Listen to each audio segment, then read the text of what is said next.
Eu achei o jogo muito ruim. Eu ontem, cara, eu não ia nesse jogo, né? Mas eu, 3h30 da tarde, resolvi no jogo. Falei, cara, não posso. Eu tava com esse sentimento ruim que ia pra pênalti, pra empate. Cravei aqui que ia ser empate, cravei no meu canal. Tava com preocupação de pênalti. Falei, cara, eu preciso ir. Né? Uma final, vai ser lindo. Maracanã lotado. Não me arrependi de ir por esse motivo. Mas o jogo foi muito ruim, né? E aí eu não tô falando do Fluminense ter perdido. Claro, né? É ruim perder. Mas um jogo ruim, um jogo que não entregou.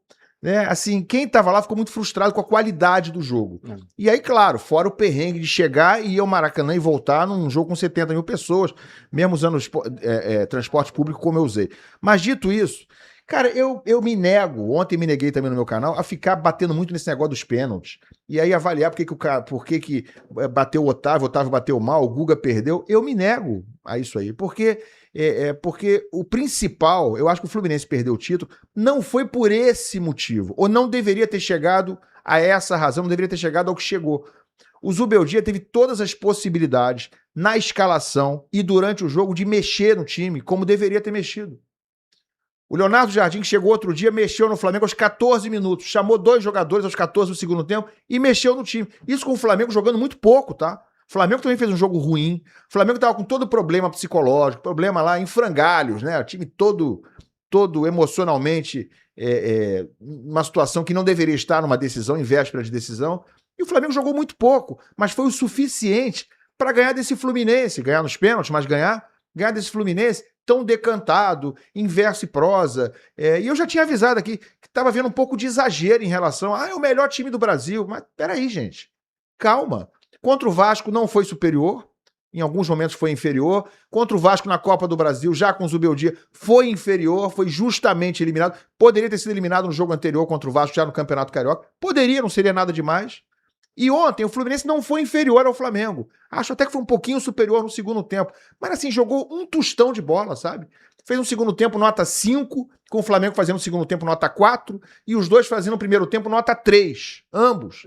Então assim, um jogo horroroso. E o Zubeldia não teve a noção da urgência.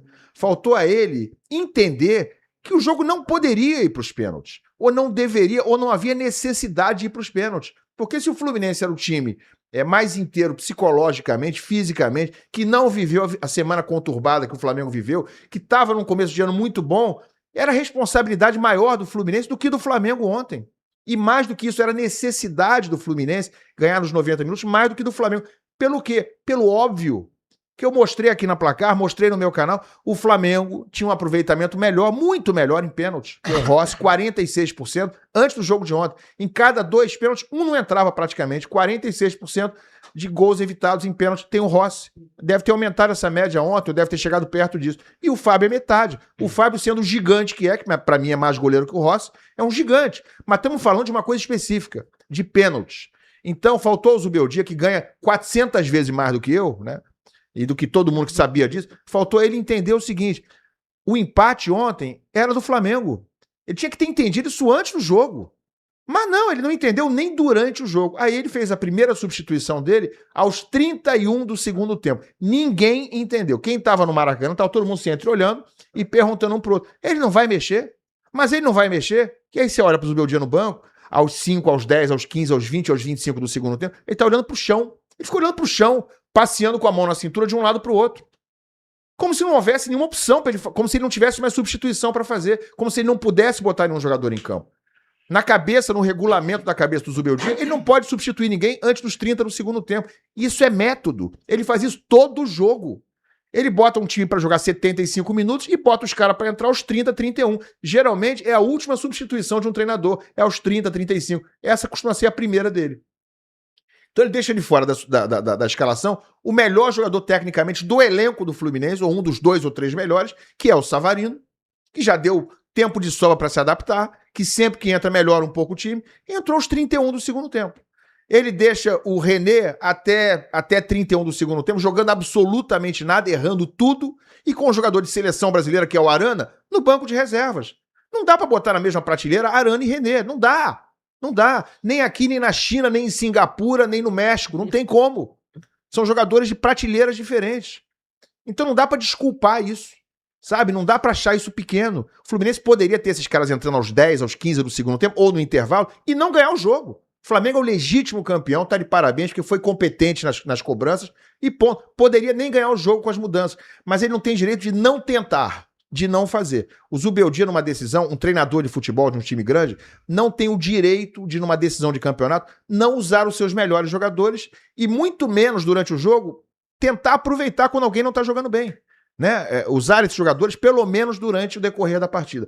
O Zubeldia ontem não fez o seu básico, não fez o mínimo da sua obrigação, que é simplesmente trabalhar durante uma final de campeonato. Ele faz um trabalho bom no geral, né? No coletivo, o Fluminense evoluiu, é um time que hoje raramente é inferior ao seu adversário, raramente, tá? E não foi ontem também. Não foi, ontem não foi inferior, foi superior até em alguns momentos ao Palmeiras lá recentemente jogando em São Paulo, foi superior ao Bahia jogando na Bahia. Então ele tem os seus méritos sim, mas isso não impede a gente apontar os óbvios erros, né? O que está faltando no trabalho dele. É muito conservador e é um cara que não escolhe os melhores para começar o jogo e muito menos usa esses melhores que estão no banco durante o jogo. Aí fica difícil. Então compromete muito sim o trabalho dele.